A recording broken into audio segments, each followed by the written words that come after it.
In recent years, humanitarian responses have been complicated by compounding crises, such as climate change, epidemics and pandemics, and complex conflicts.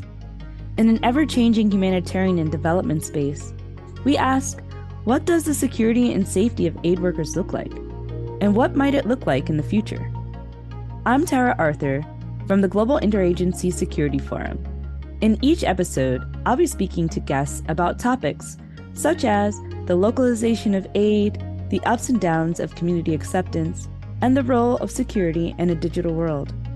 Join me as we unpack the evolutions of NGO security risk management. Hi, Ebe. Welcome to the podcast. Thank you for joining us. Yes, thank you. It's a great honor being on your podcast.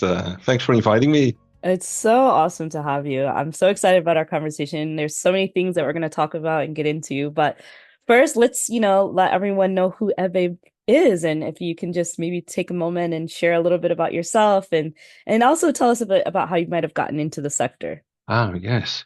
So, I'm Ebe Brons, and I'm the founder, CEO of CSD, which stands for Center for Safety and Development. It's a foundation based in the Netherlands. It's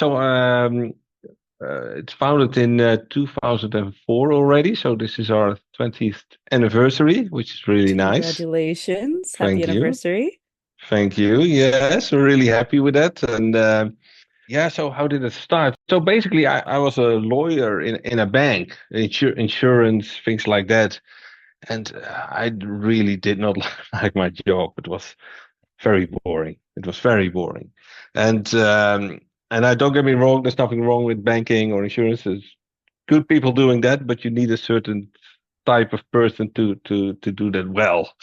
I wasn't that person. And I was still living in my student room, like I can still remember, and I was in the evening, and I thought, I have to do something different, and I was a bit of surfing the internet. It was also the time which was a big thing in the Netherlands, which was the Arjen Erkel case, which was a Dutch man who was kidnapped in Dagestan, and he worked for MSF.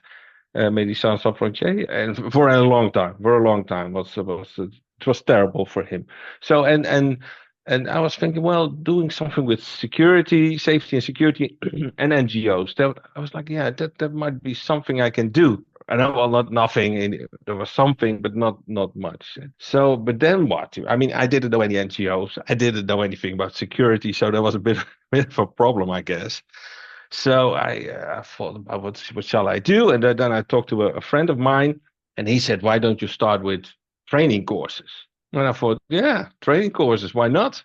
So it was more like a hobby project, I had I worked for the bank. That was my salary, and then a few days a week I worked for CSD, and it was just a voluntary job, and we organized workshops or small topics, and that went on for a while. And then I know War Child, the NGO, came to us, said we need a bigger course, a better course.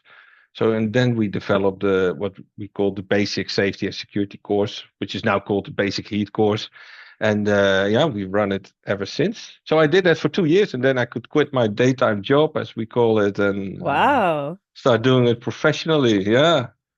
And now, 20 years later, I do know something about safety and security. So I want to emphasize that. So no questions about banking or insurance, please.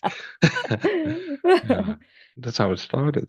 That is a really amazing origin story. Thank you so much for that. I think congratulations for making such a big leap and deciding to do something so proactive and make contributions to the sector. I think it's telling the story you just told and how you got into the sector. And I look forward to diving a little deeper on your reflections overall. And maybe we'll start with something that you've more recently done. as opposed to looking too far back into your 20 Yeah. years. Yes. But we'll Yes. get there. We'll get there. Um, but you recently wrote a blog for GISF actually. And Yeah. that blog definitely was a very interesting one. So it was about, enhancing the humanitarian logo. Maybe you can share a little insight into the blog and just, tell us a little bit about what inspired you to write something like that, especially given, your traditional work is in the sector and then yeah, it would be really interesting Yeah. if you can share. Yeah, no problem. So I just when I was preparing for this conversation, I thought, yeah, how did I come up with that? And that was because in 2016, so that's 8 years ago already, I wrote an article, and it was just on our website, and it was about that governments are attacking NGOs. So that was in Yemen and in more places you see that government so yeah normal governments attack NGOs, so not the standard bad guy or the rebel group or the criminal gang, but like of formal official governments, and then they attacked hospitals and things like that. So that was quite a terrifying development, of course. So I wrote an article about it, and in that article I wrote also a few lines about an attack on an MSF hospital in Kunduz, so that's Afghanistan, in 2015. So it was horrible. I also see the Mm. pictures. It's horrible. So there was this hospital, and MSF told the Americans that, well, we have hospital over there. So it was known, and then one day a gunship shows up. So this is like some sort of I think it's an airplane with a big gun on it, basically, and Mm. they just started circling the hospital and shooting. A lot of people killed, even on the operation table, and also a lot of wounded, of course. And they just kept shooting. They just kept shooting. And the thing was that MSF put their flag, their logo on the rooftops of that hospital. So the question after that was, well, why did the Americans attack that hospital? So they thought there was Taliban, I think Taliban in it, and but it was a different building. Huh? So there was a mistake. So they should have attacked a different building, and they attacked the hospital. But that's where it clicked with me, that the soldiers in this airplane did not recognize the logo of MSF, Mm. Mhm. and they were not briefed that MSF had this hospital over there. Well, so it's a line of mistakes, and then this happens. So that was my first. But this is like 8 years ago. So that I wrote that, and it was still in my head. And then we had this incident, of course, with World Central Kitchen in Gaza, and I think it was April. Also, vehicles attacked. So it was this time it was mobile with the logo on top of it. That's where it clicked with me. So it's like, hey, these are two incidents that are even more. Then I started thinking about it. So how could we prevent such a thing? The solution I propose is not like, okay, that's the end solution. Now everything is clear, and this is not going to happen again. It's just a small twist which might improve things for NGOs. It's also nothing more than that, but it might help. It might. Let's see. I'd love if you could maybe walk us through a little bit of your idea and share and maybe paint a little picture, a visual for what you are suggesting for the humanitarian community. Yeah, so I've thought about this. So I always try to picture how it is for the other side. Huh? So it's always very easy to look at yourself or the people who are in the same sector, and I think how it is. That's easy. I try to look at the other side, and I thought, okay, so I'm a soldier. I'm in this gunship. I have to attack a building with Taliban. That's my order.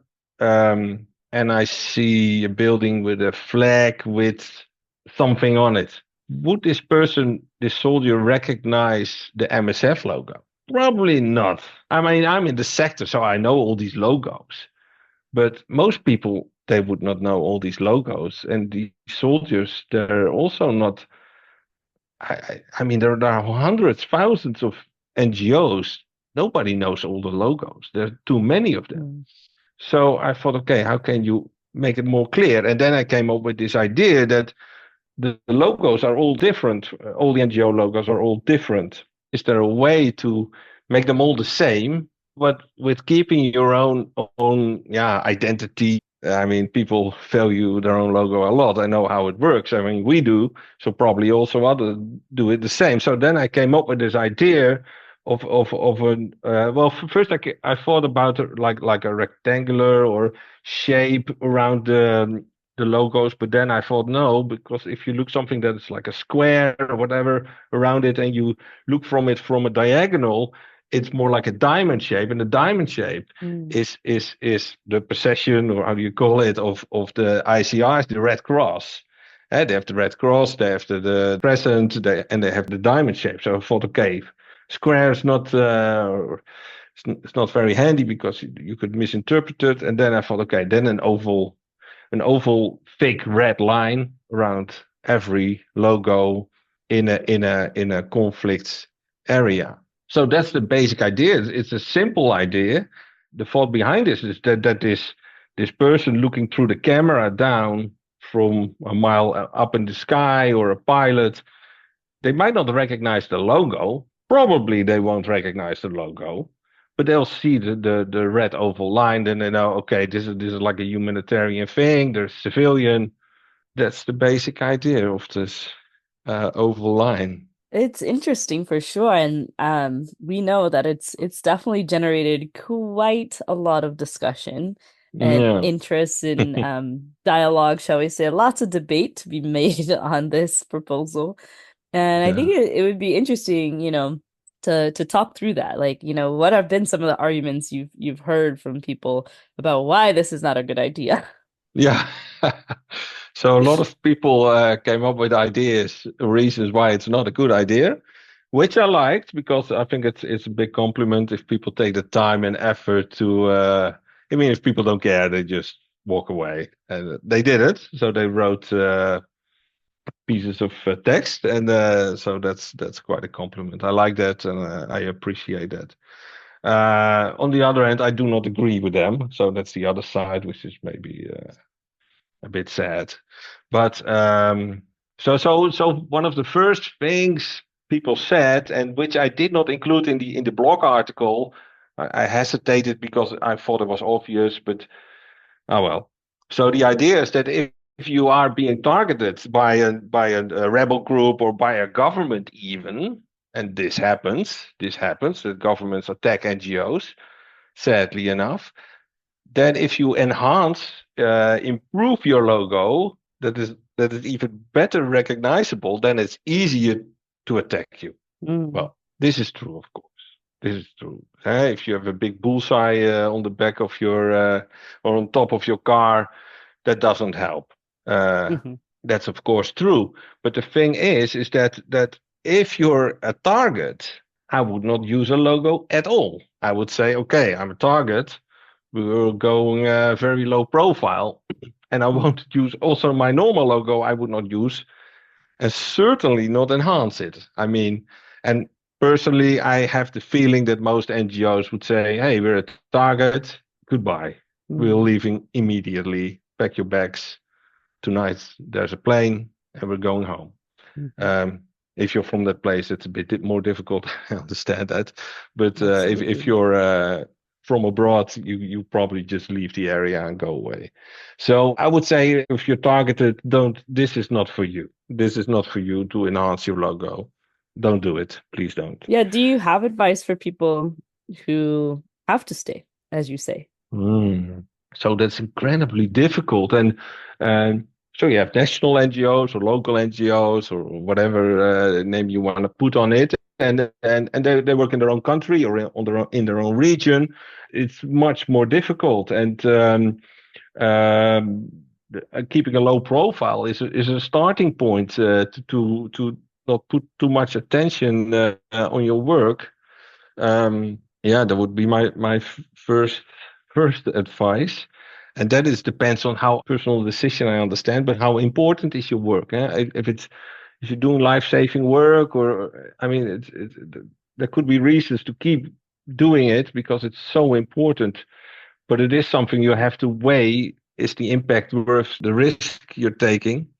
Um, but it's a very personal or organizational assessment. I mean, it would be easy for me as an external person to say, well, this is not worth it, but it might feel different for a local person. And I totally understand that, especially if it's your own region, your own country. It's, yeah, you make a Absolutely, absolutely. different assessment. If something terribly would happen in the Netherlands, probably also take more risks than it would be somewhere else.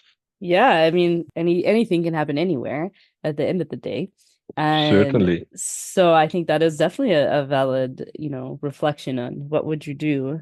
Let me ask you, because I know some of the debates that have been swirling around this conversation are, why is that onus on the NGO community and not placed elsewhere? Why does the NGO community have to absorb that? Yeah, And you great know, question. Great question. So I thought about that. And people say also in their critique, they say, yeah, but the law is clear. The international humanitarian law or the Geneva Conventions, the law is clear. You should not attack civilians or NGOs, humanitarians. And they're right. It's illegal. It's illegal to attack them. It's against the law. So, and a lot of critique comes back to it is the law. And that is true. And there's nothing I can say that's so it's like it's not true. No, it's true. They are in their right. The NGOs have a right not to be attacked, and they shouldn't be attacked. And in a perfect world, this would be the case, and then this would not happen. But it does happen. So probably I'm a lawyer myself. So I know you have the law and you have reality. And these two things are not always the same. So I'm looking at the news and you see these Ukrainian soldiers fighting. Well, they're fighting in Russia now or against Russia. And they have these blue or yellow duct tape around their arms, around their helmets. Did you see that? And also the Russians from the other side, they have these Z's or different markings on their tanks and armored cars. So if the soldiers who know where their fellow soldiers are, who are commanding them to be in a certain place to do a certain task, need extra recognition marks to prevent them from shooting their own people. So if the soldiers are already doing it would be naive to say that the humanitarian sector shouldn't do it. So the idea of I have the law on my side, which you have, it doesn't help you. I mean, it's not like so like I mean, I think you'll have some interesting comments on that one, probably. I was thinking about so we're talking about the law, so it's illegal to kill someone in the Netherlands. You're not allowed to kill someone, but we have traffic laws. We have a lot of traffic laws in the Netherlands, and it's illegal with your car to kill a pedestrian or a cyclist. You should. It's not legal. But we have 600 people dead every year in the Netherlands traffic. How is that possible? They have the law on their side. So, as a pedestrian or as a cyclist, you don't think that. You don't think, oh, I have the law on my side. No, you have a light or you have some reflective markings, or I mean, or if you cross the street, you look at left, you look right, or the other way around if you're in England. But I mean, you of course you look left and right. You're not Yeah. just crossing the street because you have the law on your side. The law I mean, I think, protects you, but only after you're dead. well, hopefully that's not the case. And there are, as you say, I think that there's definitely some interesting thoughts that you're sharing about the mitigations that can be implemented even in support of the law, because the law, I think, offers a lot of it should offer a lot of protections, and definitely there's some different discussions happening around that. But I think, Yeah, interesting points that you've raised, especially in trying to find those mitigation tactics. I mean, it's you're injecting some very important pieces to the conversation, and in so doing, you've definitely have seen some interesting responses. In fact, someone else taking the time to not just comment, have written out a blog themselves yeah, around some of these kind of reflections that you're raising. So I was just kind of thinking, like, given that, and given the I think the discussion, and you rightfully said that the debate is prompting important dialogue to get us to where we need to go to make this work safer. The changes in like modern warfare and the things that we're seeing, how is that resonating with you through these conversations? Are you seeing different ways that we need to talk about protection mechanisms and things like that beyond just the logos, or just how are you seeing the overall modern changes to what we're encountering out there, as applied to what you've been thinking through? Yeah, so thanks for that question. So what you see is if you look through history, and so if you look at the Napoleonic Wars, so you have these lines of men standing and then walking towards each other and shooting each other without any protection. It was a weird time. And then First World War, Second World War, more wars, and you see that people, they have to camouflage. They don't want to be seen. They hide. And it's all about hiding and shooting the other one from a distance. So war is getting more abstract. It's from a distance. So they used to be, they see each other from a few meters and shoot each other, and now people are on the other side of the world and shooting each other. So Right. so distance is longer. So, and if you want to shoot somebody from a distance, you need sensors or something in between to see the other. And so that's what you see with these drones. So they hang up there in the sky waiting. And then it's even a human being looking through that camera, looking down. But now with the rise of AI, which is going so fast, I can hardly comprehend it. The rise of robotics. I mean, in the end, humans want to be as far from the battlefield as possible because nobody wants to get killed. Soldiers don't want to die. Nobody wants to die. So you want to take your as far away. So it will be these sensors and these robots, and what happens if you encounter that in the field? Will they recognize you as a non-combatant, as a civilian, as a humanitarian actor? I'm not sure, to be honest, because the soldiers, they're also hiding. Everybody's hiding. Everybody's in a ditch or low on the ground as possible. Nobody stands straight up and walks towards the enemy like in the times of Napoleon. I mean, it doesn't happen anymore.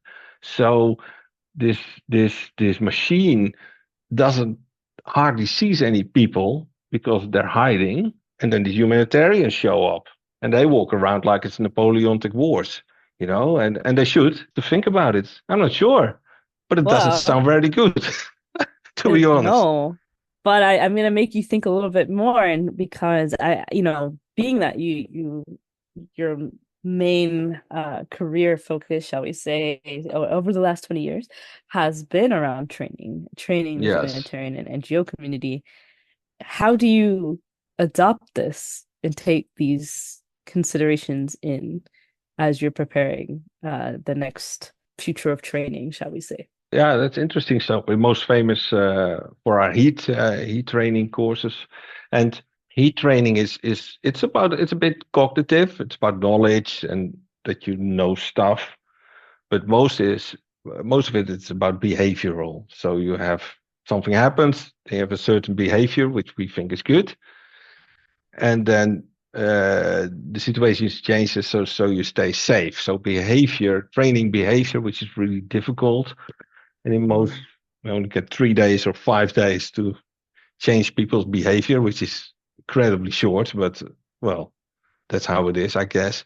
And yeah, when we think about remote warfare so you have things like for example CBRN, so this chemical, biological, nuclear warfare, which is also slowly coming up again, especially the nuclear. So I know that in our 5-day course, we put some awareness on that, so that you're aware how it works. But we can't go into too much detail, because that will be like a 1 month training in itself, So So it's only a small part. It's only awareness, like if a nuclear or uh, nuclear facility or something explodes, you have the fallout with the wind and things like that. So Mm. some basic stuff is possible, but you can't go too deep because that would take too much time. So that's how we more or less adapted. What you see is so mines, for example, is very interesting. So when we started off 20 years ago, landmines, Mhm. UXOs, things like that, was a big part of heat. And Mhm. then in 20 years, it got smaller until it was like 1 hour or something. But Mhm. now, with Ukraine, but also other parts of the world, it's getting more important because people now encounter again all these terrible devices everywhere. So Mhm. so we have to maybe expand that or make it more prominent in the course. So so as war changes, as conflict changes, also our training courses change. Artillery fire. I mean, artillery fire was not really important, but now, especially with Ukraine, it's getting more important.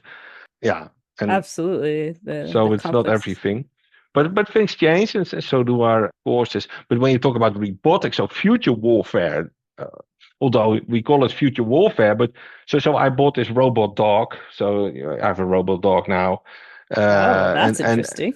yeah, it's really. I always wanted a robot. Now I had a has to buy one, and we're gonna experiment. But so I want to know how people react to that. So I might run some tests with volunteer participants and see how they react to. So if a robot dog with a Kalashnikov on top of it approaches Mm. you, what how does that feel? What do you do?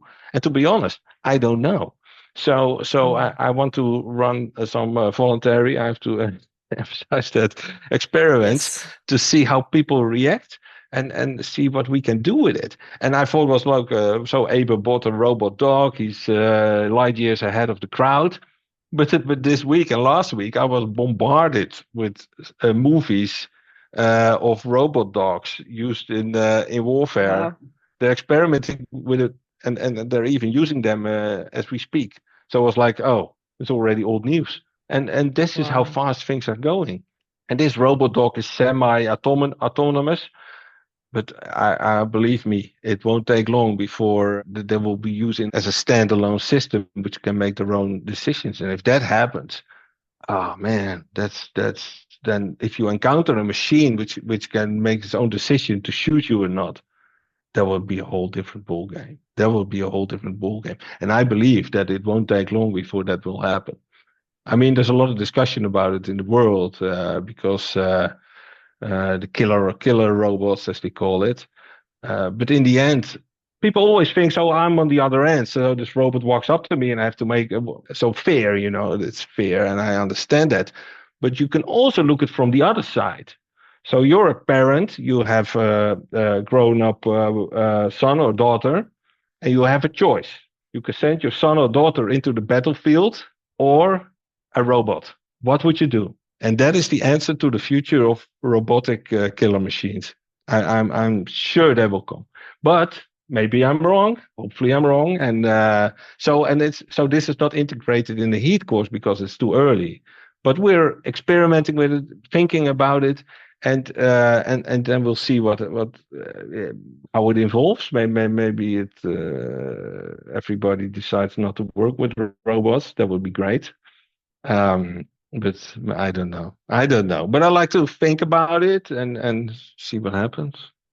I think it's really interesting to see how you're tackling some of the big challenges and the big questions that are on many people's minds, honestly. And I think it's very fascinating to see how you're approaching it and how you're incorporating some of that into your training and some of the piloting that you're doing around these, these challenges.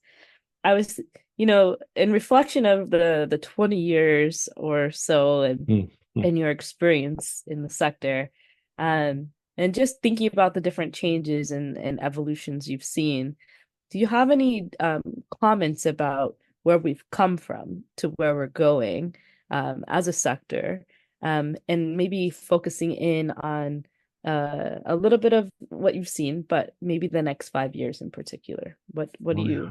think are going to be some of the big things aside from some of this, or incorporating some of this? Yeah, so 20 years ago when we started, there was almost nothing. But there was still, I know Interaction did some stuff, and you had the SAC, the Security Advisory Group, I think it was called. And there were some training agencies. Armadillo was there in Africa, and so there was something, but when we started, so we did a lot of different things, a lot of different things. And then as time progressed, you saw, so GISF, first European and then global GISF came up, and you had INSO, which is also very important. You have INSA, and so all these organizations with their own specializations came up, and so that was great because everybody, well, it made a big difference. Everybody in his own field made a big difference. That was great. And also, so what you saw is that the bigger NGOs, they started with taking security more seriously. Um, and then the medium-sized NGOs and smaller NGOs. So it trickled down. Can you say that more or less? Although you also had small NGOs who took it very seriously from the start. But in general, you could say it started with the big boys and then going down. Um, and now you have this situation that then this transfer of risk occurred where they got over a certain threshold and they went to work with the local national NGOs, which is a good idea, I think. Which is, again, translating it to my own situation, looking at it from the other side, something terrible happens in the Netherlands, the dikes break, a lot of people die. We have a big, and then an African NGO comes in. It would make sense to hire Dutch people to fix it and not do it themselves, I guess. So I was like, yeah. So it makes sense, but there is a thing with this risk and security that most of them Western NGOs have their risk well in order. It's pretty good. It's pretty good. I would like it to be even better, of course, but it's not. It's certainly not bad. But when you look at the local NGOs, national NGOs, it's often not that good. Why is it not that good? Do they don't want it? Yes, they do want it, but they don't have the means. They don't have the money to do it, and sometimes also the knowledge. But you can buy knowledge. So in the end, it's the money. It's a money problem. So and that's a bad situation, I think. So what my hope would be for the coming 5 years is that also these local NGOs are enabled to improve their safety and security. Also, when you look at the data, Ebe Brons and others, humanitarian outcomes, they have this data, and you look at the local victims of violence, it's too high. The number is too high. There's always a risk, so we understand that, but it's too high. So it would be great if that would be the problem would be solved, and they can improve their safety and security. So it sounds like you agree that equitable sharing is something we should be talking more about. Yeah, it's. I just wrote an article on your website, on the GISF website. The writer says so. These larger NGOs, they had to go to the donors and say, "We want to do security. It's important. Give us money to do it," in their proposals and things like that. So, and that started to happen. Well, I really hope that this will work out one way or the other. Otherwise, it's not fair, I would say. Yeah. So that would be my 5-year progress plan. Wow. You got a lot in those next 5 years. It's gonna be Yeah, interesting yeah, to follow yeah, for sure. We'll have to yeah. check back with you on how it's going. Well, before we Yeah. go, just want to give you an opportunity to share any like takeaways with us. Any parting words that you think is important to share with us. Yeah. So this idea of this logo, enhanced logo, it's a small idea that might have a positive impact on operations in hostile areas. It's not a lifesaver per se. It's not the end to the solution to all trouble, but it might help a little bit. And I think that also in the NGO, the humanitarian world, whatever you want to call it, these small incremental changes. I mean, we would look for the big solution that would give us freedom and safety forever, but that's not going to happen. So these small incremental changes, trial and error, see what works, see what doesn't work, and I think that's the way to go. And sometimes you fall down and you stand up again. So maybe someone will try this, and maybe it will work. Maybe it won't work. Also possible. But why not try it out and see what happens? I mean, it's not that it's doing any damage, I would say. So yeah, but in general, I would say just try out new things and see if it improves your safety and security. Be Love bold. it. Be bold. That's all I would say. I like that. Be bold. Okay. Well, that's some definite words we can walk away with. We want to thank you so much, Ebe. I think you've sparked quite interesting conversation, debate, intrigue, all of it. You've given a lot of food for thought, and I have a feeling you might get some interesting discussions stemming from this podcast as well. So hopefully you'll be able to continue exchanging ideas and conversation about the many important topics that you flagged and raised with us today. But also, I think, having a look forward, that you highlighted some very important things for us to think about. And as you say, I like that. Let's be bold, and hopefully we can see some good things come in the future from all of this. So thank you for being with us, and we look forward to hopefully seeing you in the near future. Well, thank you for this conversation. I really enjoyed it. Likewise. Have a great one. Same to you. Bye-bye. Bye-bye. The Global Interagency Security Forum is a member-led NGO with a global network of over 140 member organizations and affiliates. We are committed to achieving sustainable access for populations in need through improved safety and security for aid workers and operations. GISF's original research, collaboration, and events drive positive change in security risk management across the humanitarian and development sector. We operate according to humanitarian principles and lead on best practices and innovation by pushing for a collaborative and inclusive approach to security risk management.